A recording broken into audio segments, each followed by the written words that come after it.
Hey guys, Hope Pennington on a, whoa, get your head in the frame. Get your head in the frame. Get your head in the frame. You know you gotta get your head in the frame.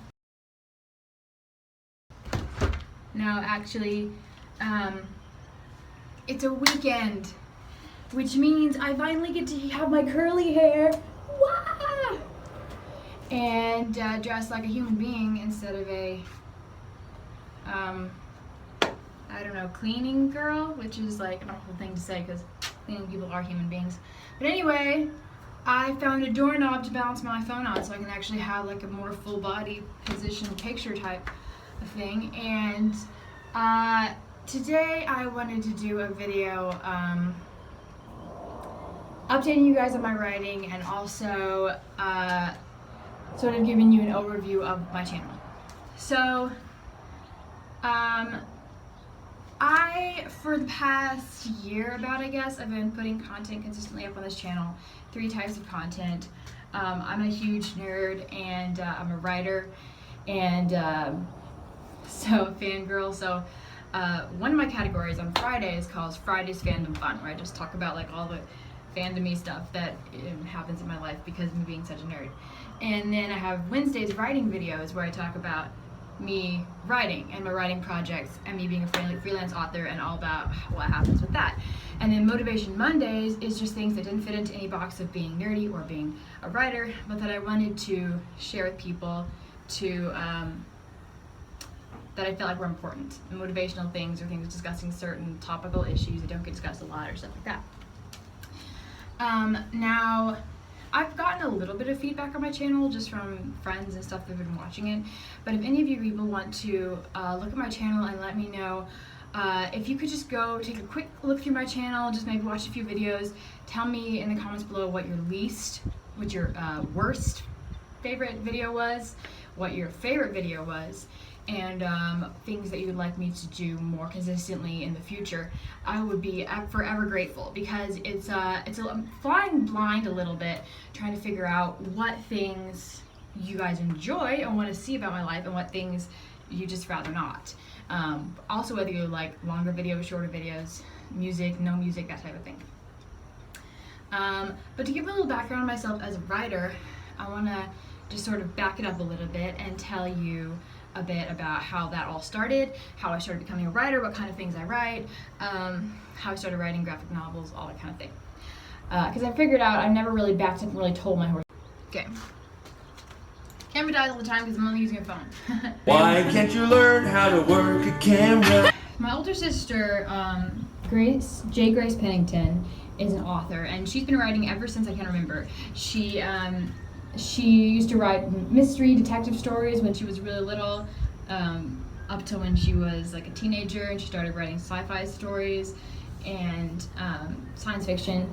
And I think she's been writing basically science fiction ever since. And you can check out her stuff if you want at jgracepennington.com. I'll link it below. But she wrote fanfics as well. She always really inspired me to write. You know, being around that kind of thing is just pretty inspiring. It makes you realize it's a real thing you can do, not just something that exists in the atmosphere. So I guess I started writing when I was like 9 probably, actually 8 at least. I was writing little mystery stories at first, coincidentally, similar to what she was doing. And then actually right when she wrote her first sci-fi story, I wrote my first sci-fi story. And I remember her being like, "You're copying me." And I was like, no, I'm not, but I'm pretty sure I was.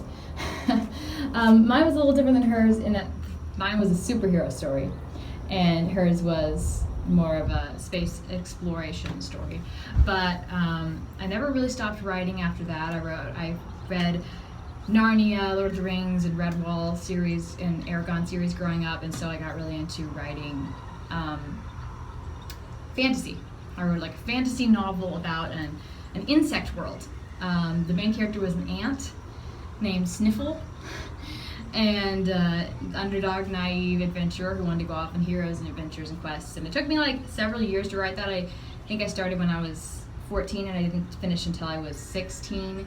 But then Grace, again, introduced me to NaNoWriMo, which if you don't know is National Novel Writing Month in November, and you write in a novel in an entire month. And that's when I wrote my novel Fairy Tale.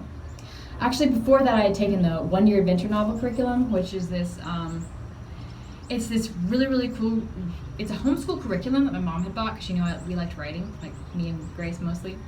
And I did write a novel with that, where I used the format that he gave, I used the outlines that he explained, and I wrote a novel about a girl adventurer because I thought there weren't enough heroines and adventurers and everything. So I did write that, but then when Nano came around, I wrote Fairy Tale. And really loved it. It really showed me how much writing I could do. Like, I never realized until NaNoWriMo how much writing I could literally do as fast as I could do it. Since then, I've basically been writing constantly, writing fan fiction, writing short stories, writing short films, helping people revise things and stuff like that. I even have a writing class that goes over some of my favorite teachers' works and explains the concepts that have really helped me learn to write in detail and simpler forms. If you want to sign up for that, it's called A Study in Story, and it's down below as well. It's this coming September. So yeah, all of that stuff happened, and I was writing and writing and writing. And I guess somewhere along there, about a few years ago, maybe when I was 18, I discovered role-playing, which is, if you don't know about it, it's basically where you pretend to be a certain character, somebody else pretends to be a certain character, and you go at it, kind of like acting. But in this case, it was in writing form. So over the internet, I'd say, okay, I'll be Loki. It's usually who I would be, because I'm a huge Loki fan.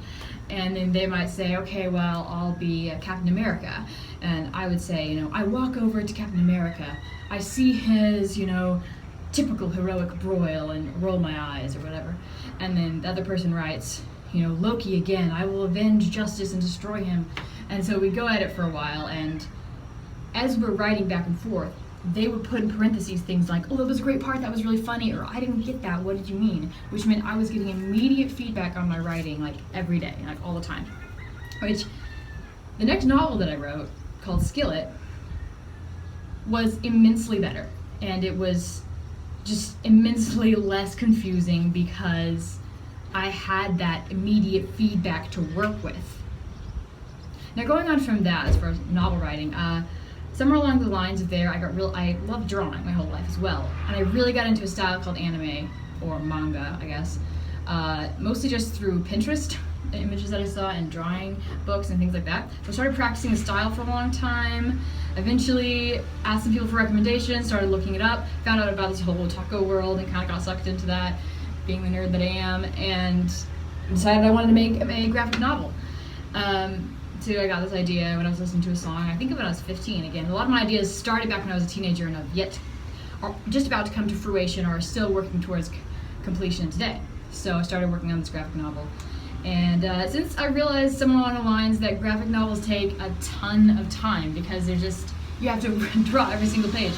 So eventually I would go to these film festivals and this writing workshop for the one-year adventure novel and meet up with some people, try to make connections, eventually meeting up with some other writers and some other aspiring comic book creators, some other amazing artists, to where eventually, finally, hooray, yay, and now I have 4 to 5 other artists on the team that are going to be producing comic book versions of my novels or just comic books that I've written, and that's being worked on. So this whole thing has taken lots of years, because I'm 22 now, and right now is about the most exciting time of my life it's ever been. I just moved out into this lovely apartment with my friend Alexis, and she also has a YouTube. I can link it below if you want. And now I'm actually about to publish my first novel, Fairy Tale.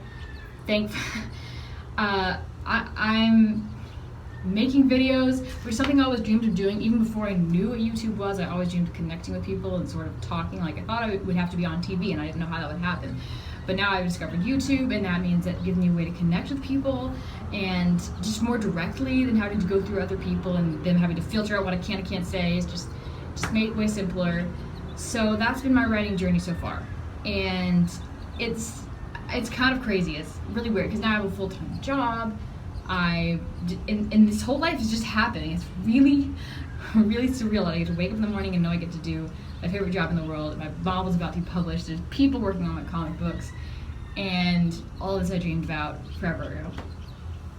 So that's my dream, and that's what I do here on this channel, and that's my writing life. I also have always aspired to be a film writer, a screenwriter. So I wrote a few fan scripts back in the day, and then since then the only I've written about 3 or 4 things that have actually been published. If you go into the playlist projects I've worked on, which I'll link below as well, then you can find the things that I've written scripts for.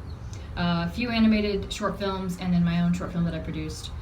And I was gonna produce a web series. I've written a bunch of the scripts, I got all the actors and everything, but some of the actors had to pull out because of just time. So I'm actually thinking I'm gonna waive that project for now and shelve it for just a little while and come back to working on a few more short films that I have in the works. A lot of these projects, you know, I'll get on board for a web series or for a short film and then people will back out, people will change their mind. Things like that happen a lot. So I think the time for now is for me to just continue making short films and see and refine my craft and just put it out there for everyone to give me feedback and to just be able to bless people, because I want to put my short films for free online so that I can bless and reach people. Well, thank you so much for watching and hearing about what I'm all about. And this is a super dorky thing to say, but I'm so excited for finding this location where I can do like the more full body type thing. Like, I'm not just a head, there's so much room. Mwah! Yay! Yeah, this is adult hope. Young me would be so happy. Okay, well, thank you again for watching. I'm going to do the Epic Hero salute real quick, because my final really super important thing that I am doing right now, and when I say super important, I don't mean to be all big-headed and egotistical. What I mean is, it's important to me, and this is one of the things that I think is very, very, very important, which is spreading positivity and building people's self-esteem, because I have struggled a lot with bad self-image issues and low self-esteem. So one thing that I'm trying to do to counter that, or to help with it in some ways, is developing this hashtag called We Are Epic Heroes. Just like a hashtag, We Are Epic Heroes. Just to convince people that love books and fandoms, because that's a lot of my following, that the heroes that you aspire to and that you just look up to and admire, whether that be a real person or an artist or a hero in a book or a movie or something, that you are actually a hero, and that you don't have to just aspire to that and look up to that. You can be that, and you can embody those ideals in your everyday life, and that you're making a difference, and that you're amazing, and that your life matters. So to spread that hashtag, if you want to spread that positivity, just do hashtag We Are Epic Heroes, and how I do it on my videos is just hashtag, which is We Are Epic Heroes. And because if you don't know, the word epic actually means, technically speaking, a battle between good and evil, like strong good and strong evil. And I believe that we are battling evil every day in our lives in the small ways, but those are actually the big ways, because they're actually the ways that really matter. So yes, do this with me if you will, because you're an epic hero and you need to know it, so don't be afraid to do it, do it, do it.